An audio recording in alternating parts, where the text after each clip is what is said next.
Start చేసి అందరూ కూడా అందుబాటులో తీసుకొచ్చి కార్యక్రమం చేస్తా ఉన్నాం. అదే కాకుండా ప్రభుత్వం అధికారంలోకి వచ్చిన వెంబటే భూచట్టం అనేది రద్దు చేశాం అన్నమాట.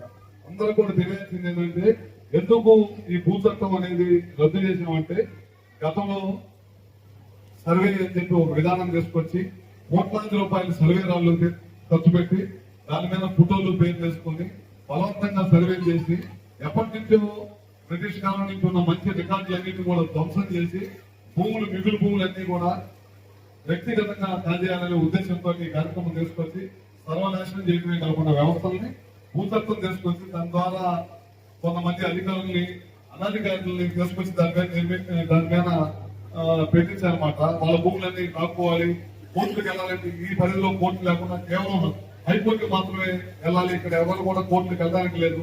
ఎక్కడన్నా చదువుకోవడానికి వెళ్ళో లేకపోతే పని చేసుకోవడానికి వెళ్ళో విదేశాలకు వెళ్ళిన వాళ్ళు లేకపోతే పక్క గ్రామాలకి పక్క రాష్ట్రాలకు వెళ్ళి పని చేసుకోవడానికి వెళ్ళేవాళ్ళు సంవత్సరం తర్వాత వచ్చి చూస్తే వాళ్ళ భూములు వాళ్ళ పేరు మీద లేకపోతే కనుక అక్కడ ఉన్న అధికారిని అడిగే హక్కు లేదు. వీళ్ళు పోయి హైకోర్టుకి వెళ్ళాలి. ఒక పేద కుటుంబం నుంచి ఒక హైకోర్టుకి వెళ్ళి నా భూమి పోయింది నాకు కాపాడాలని నేను పోవాలంటే దాదాపు హైకోర్టు లాయర్లు ఫీజులు కానీ ఎంత పెద్ద మీద అవుతాయో మనందరం తెలియదు కాదు.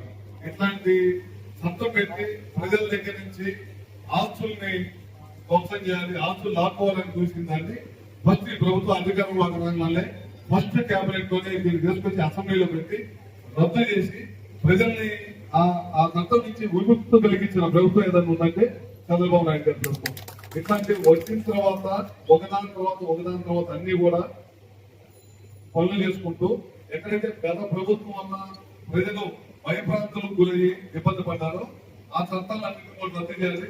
ప్రజలు గుండెల మీద చేతులు వేసుకొని ప్రశాంతంగా నిద్రపోవాలనేది చంద్రబాబు నాయుడు గారి ఉద్దేశం అన్నమాట.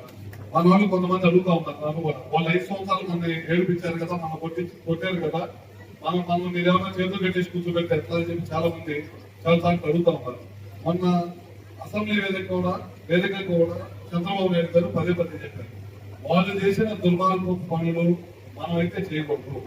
ఎందుకంటే చంద్రబాబు నాయుడు గారికి ఆయన సైతం తీసుకెళ్లి 55 రోజులు 56 రోజుల పాటు జైల్లో పెట్టిన సంగతి మనందరికి తెలియని విషయం కాదు.